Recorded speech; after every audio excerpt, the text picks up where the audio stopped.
Good morning. The best teams are made up of people with different skill sets and different roles, but they all function together for a shared purpose. So take, for instance, the sport of basketball. We all know that there are 5 players on the court, and they all have their different positions. And we might call them different names, right? So there's positions 1 through 5, or there's guard, wing, forward, center. But within the team, there are different roles that those players fill that may or may not necessarily correlate to their position. So ball handler, volume scorer, playmaker, three-point specialist, defensive stopper, and rim protector are examples of that. But if you listen to any analysis of a really good basketball team, you'll notice a role that is said fairly quickly as being fairly important, though it's not one that a player really starts out to be, and it's not one that teams necessarily recruit or play or draft. And that's the glue guy. The glue guy is the player that does all the little things that may not show up in the box score, but kind of fills in the cracks between all those roles that I just talked about. They're kind of the mortar that keep all the bricks tightly together and secure, thus the term, the glue guy. He or she is the player that hustles to possess a loose ball. They set the hard screen that frees up an open shooter. They box out effectively so that someone else can get the rebound. They communicate a switch on defense so that there's no defensive breakdown. They make the extra pass that leads to the assist, and much more. So the glue guy doesn't have great stats. He's probably not going to win the MVP award. He might not even go on and play at the next level. But they prioritized the goals of the team over their own personal accolades, and where it shows up is in the win column. So really effective teams outside of sports may not have this specific role, but they certainly include people who are focused on the main goal, and they put aside their own accolades for the good of the team. There are almost always people who do a lot of the little things that keep teams functioning and effective that no one else even notices. The same is true in the church body. There are many roles and many parts to the church body, and all of us working together for the good of the kingdom is very important, even if the work that you do sometimes goes unnoticed. So the last month and a half or so, we've been looking at different conversion accounts in Acts. And this is the last week of that mini-series before Kevin introduces our next series next week. I've noticed in the previous lessons that we've covered some very important aspects of the conversion process, such as the mindset that we should have towards potential converts, encouragement to start conversations with non-believers, examples of how we can adapt our conversations to non-believers depending on their background and their understanding. So today I want to take a step back, and instead of looking at the specific conversion point of a conversion, instead to explore the conversion process kind of as a whole, and how there are many roles and responsibilities that need to be filled as part of that whole process. So today's passage is in Acts chapter 18, verses 1 through 23, and we'll read that in just a minute. Last week, Aaron covered Paul's stint in Athens in Acts chapter 17, and so verse 1 of chapter 18 opens by saying that Paul went from Athens to Corinth. So the city of Corinth in Paul's time, which was about 3 miles from the modern-day city of Corinth, was about 50 miles west of Athens, which is the equivalent of about here to Solomon. And this is just a screenshot taken from Google Maps, and so I drew a little arrow where Corinth is, and then you can see Athens off to the east. Corinth was the fourth largest city in the Roman Empire, and it was a port along a major trade route with a population of roughly 200,000 people. And so as a result, there's a mix of people in that city from all over the world. So it seems pretty obvious that Paul would see the importance of planting a church here, as it's one with a large population. It's a big mix of people from all over the world who will then be traveling themselves all over the world from there. Furthermore, it's a major port city, so it stands to reason that it was very wealthy.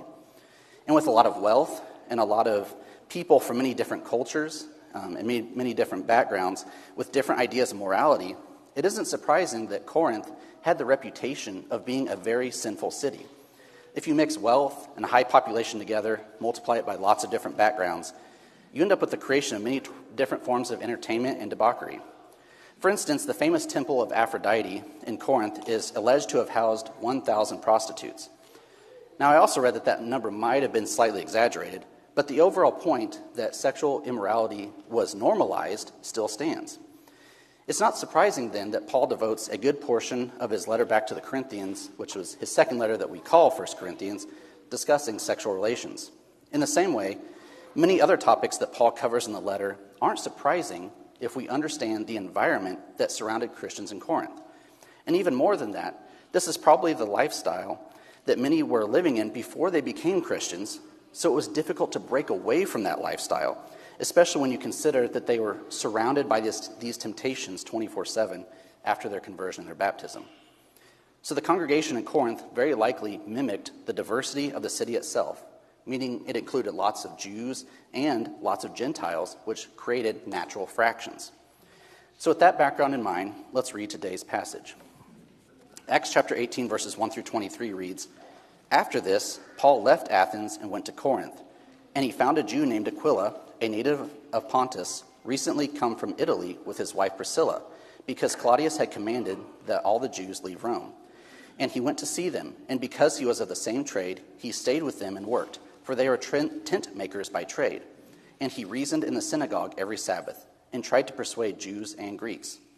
When Silas and Timothy arrived from Macedonia, Paul was occupied with the word, testifying to the Jews that the Christ was Jesus. And when they opposed and reviled him, he shook out his garments and said to them, 'Your blood be on your own heads. I am innocent. From now on, I will go to the Gentiles.' And he left there and went to the house of a man named Titius Justus, a worshiper of God. His house was next door to the synagogue. Crispus, the ruler of the synagogue, believed in the Lord, together with his entire household. And many of the Corinthians, hearing Paul, believed and were baptized. And the Lord said to Paul one night in a vision, 'Do not be afraid, but go on speaking and do not be silent, for I am with you, and no one will attack you or harm you, for I have many in this city who are my people.' And he stayed 1 year and 6 months, teaching the word of God among them. But when Gallio was proconsul of Achaia, the Jews made a united attack on Paul and brought him before the tribunal, saying, 'This man is persuading people to worship God contrary to the law.' But when Paul was about to open his mouth, Gallio said to the Jews, 'If it were a matter of wrongdoing or vicious crime, O Jews, I would have a reason to accept your complaint. But since it is a matter of questions about words and names in your own law, see to it yourselves. I refuse to be a judge on these things.' And he drove them from the tribunal. And they all seized Sosthenes, the ruler of the synagogue, and beat him in front of the tribunal. But Gallio paid no attention to any of this. After this, Paul stayed many days longer and then took leave of the brothers and set sail for Syria, and with him Priscilla and Aquila. At Cenchrea, he had cut his hair, for he was under a vow. And they came to Ephesus, and he left them there, but he himself went to the synagogue and reasoned with the Jews. When they asked him to stay for a longer period, he declined. But on taking leave of them, he said, 'I will return to you if God wills,' and he set sail from Ephesus. When he had landed at Caesarea, he went up and greeted the church, and then went down to Antioch. After spending some time there, he departed and went from one place to the next through the region of Galatia and Phrygia, strengthening all the disciples." Now, I know that was a lot of reading, and all the text doesn't fit on one slide, so I opted to put some bullet points on the screen as a quick summary of what Luke records Paul doing in this passage. So upon entering Corinth, he meets a Jew named Aquila and his wife Priscilla from Italy. Likely forming a bond over several commonalities, including their trade, which was tent making, Paul stays with them and appears to take on the role as a close companion and even a mentor for them. Paul received a vision from God stating that God would protect him in Corinth, so Paul stayed there for 18 months. Luke's account displays that God keeps his promises as the Jews unite to attack Paul. Their charges are immediately dismissed before Paul even has the chance to defend himself. Paul has a pattern when he enters a new city. He starts to spread the word first with the Jews in the synagogues, and then later he moves on to the Gentiles. After many Corinthians hear Paul and are baptized, he continues on his missionary journey, notably taking Aquila and Priscilla with him. They go to Ephesus, and Aquila and Priscilla stay there, as Paul pretty quickly moves on to different locations. Luke records that Paul does 3 specific things on his journey, which is he reasons with Jews, he greets the church, and he strengthens the disciples. As we were discussing earlier, there's a lot that goes into the conversion process in spreading the gospel. We see Paul adapt based on the situation and likely what he's being told by the Spirit as well. He doesn't just do one thing in every city, and he doesn't just do one thing every day.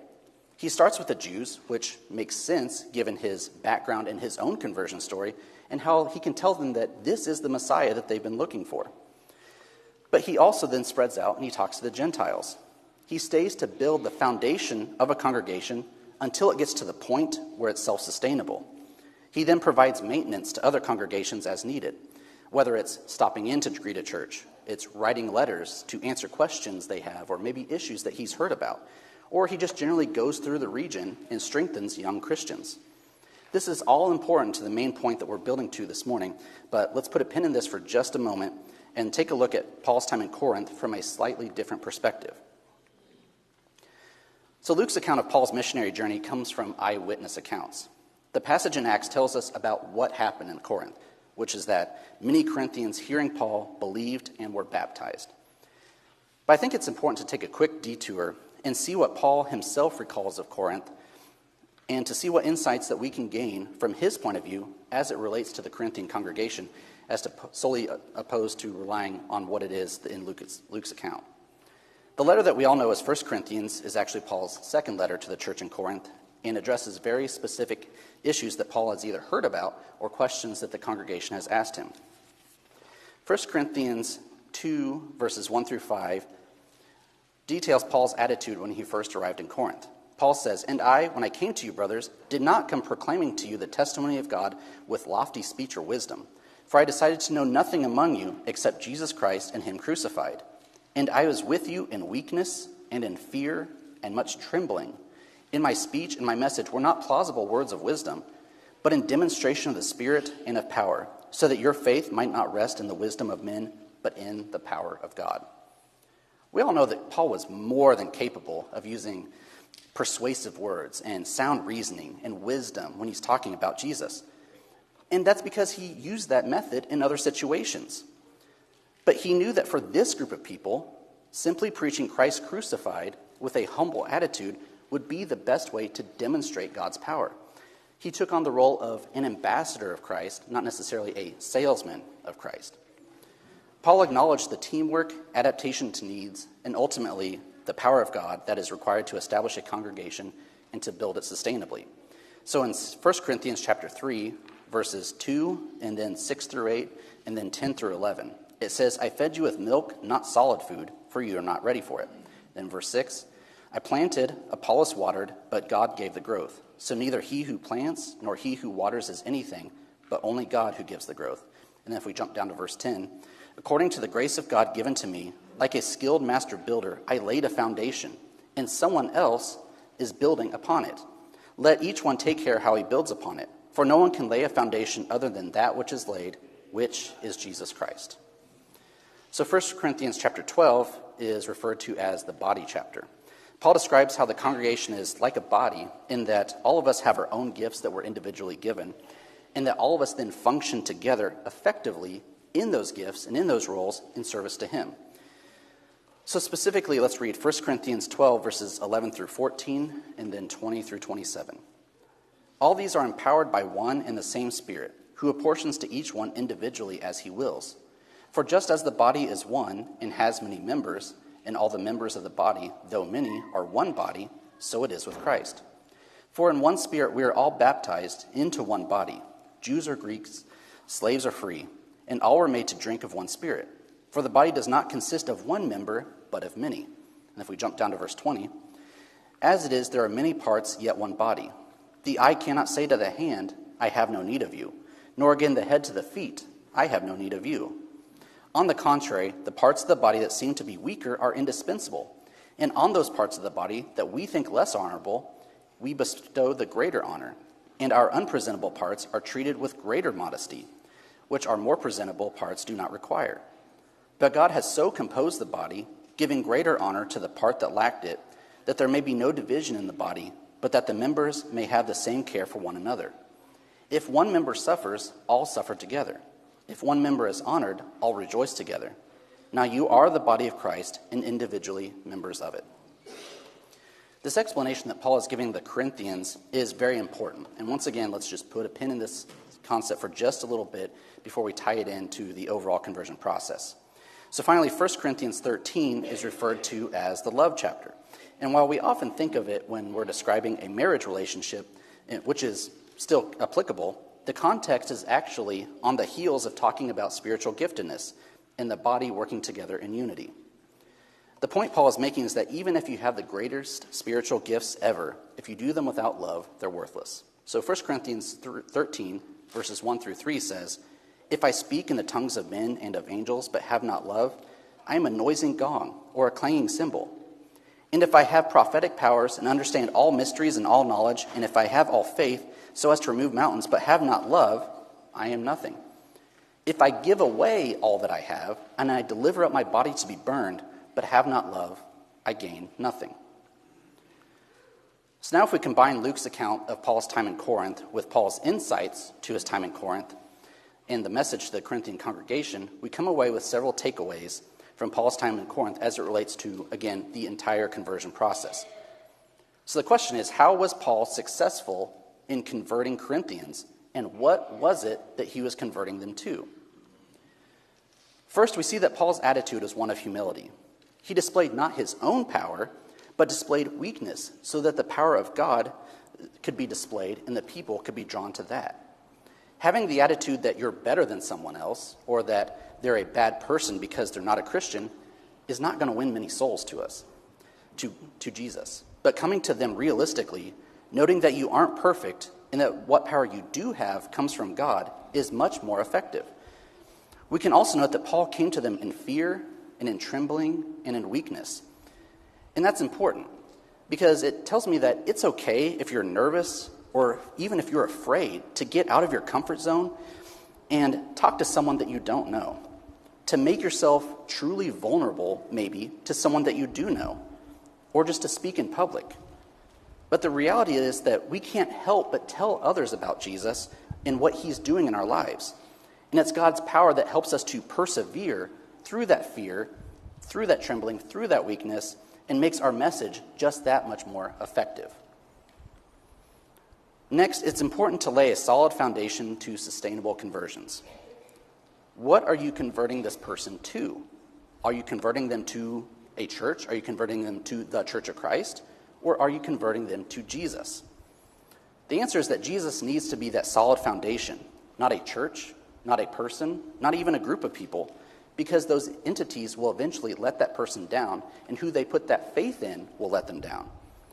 Paul just preached Christ crucified to the Corinthians in laying that foundation. And we also then need to adapt to what that person needs based on where they are in their lives, in their spiritual life. Someone who isn't a Christian, or someone who is a brand new Christian, needs the pure milk of the word. They need the basics in order to lay that solid foundation to then grow on. But someone who already has that solid foundation laid doesn't need milk anymore. A mature Christian needs more in-depth teaching and study to continue to grow even stronger in their faith and become even more solid, and then helping their ability to help others grow in their faith as well. Additionally, one of the themes of 1 Corinthians is unity. The church body has many different roles and responsibilities, and all of us need to work together and be united in service of the kingdom. Again, if our solid foundation is Jesus, and that's our goal, and that's our focus, then we should all be pulling in the same direction. So don't do things that cause divisions. Don't look down on others who have different roles than yourself. And I would emphasize that definitely don't look down on yourself because your role or your responsibility might not be as noticeable as what someone else's is. In the same way, the conversion process at large, and by that I mean not one singular conversion event, but the overall process that leads to conversions, has many different roles and responsibilities. I listed a whole bunch of them on the screen, and that's probably nowhere near the total number of roles and responsibilities that exist. Paul demonstrated that there's more than just standing in front of a crowd, persuading with eloquent speech, to converting people. So please don't get it twisted. I'm trying to kind of walk a fine line here. It's all of our responsibilities to demonstrate our faith in how we live our lives. It's our responsibility to notice when we have an opportunity to talk to someone about our faith. And it's our responsibility to actually act upon those opportunities and to talk to people about our faith. But my main goal today is to encourage you to look at the full conversion process and the full body and determine where is it that you fit in. and to do so to the best of your abilities, and to be pleased with your role and with your work. Just like the glue guy on the basketball team that we talked about just a little bit ago, he might not light up the scoreboard, he might not fill up the box score, but his contributions are just as significant to the team's success as the other players. So just because your role might not be as noticeable as another person's role doesn't mean that your role is less important. Don't get discouraged because you aren't comfortable teaching a class or knocking on doors to share the gospel. Instead, recognize that being encouraging can be just as important. Giving resources, giving your time, giving your energy is just as important. Helping others inside the body and helping others outside the body without even being asked is just as important. And being a mentor can be just as important. We see Paul demonstrate all of these things. We see him develop a strong friendship and a mentorship with Aquila, Priscilla, and Timothy, and many others. They, in turn, provide great leadership and training of others and are instrumental in the early church period. And they help to convert more people. Paul travels around to different congregations, and he greets them. He encourages and he strengthens the disciples during his travels. Paul does more than just persuade and reason articulately and eloquently with Jews and non-Christians. He takes on all these other roles and responsibilities to bolster the overall conversion process. And we have an obligation to do the same. And we should be happy in the skills and the talents and the gifts that we ourselves have been given. Finally, and most importantly, all of this must be done in love. As Paul says in 1 Corinthians 13, you can be the best preacher in the world, but if you don't do it in love, then it amounts to nothing. You can't be someone who really is just helping others selflessly if you don't do it in love. And you can't fully give yourself, your time, your energy, your resources if you don't do so in love.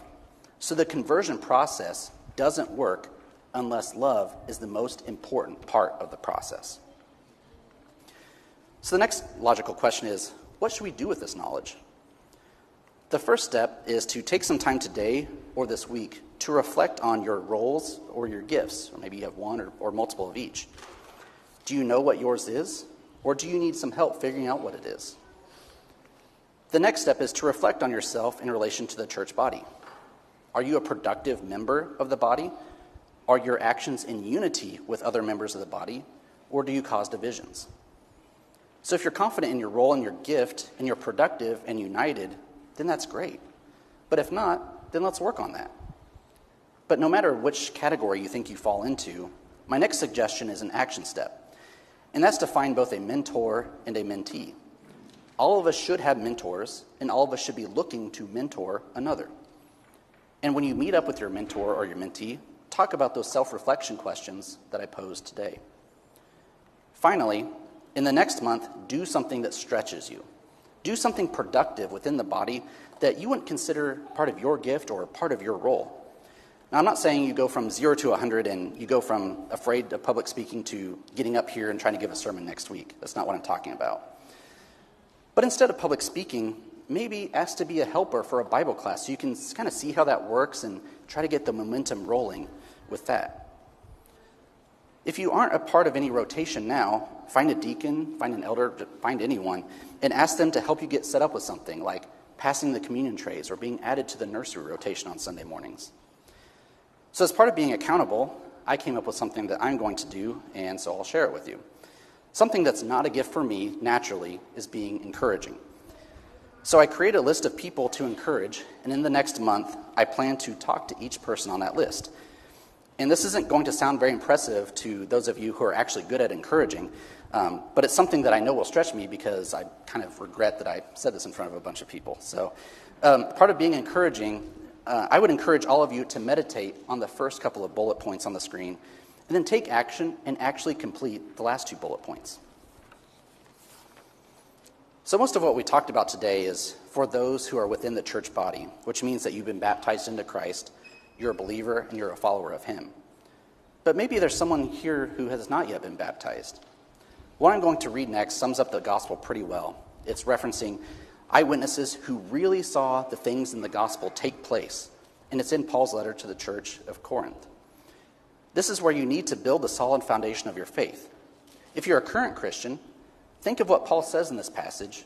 Put it in your back pocket as something maybe that you can use when you're sharing the gospel.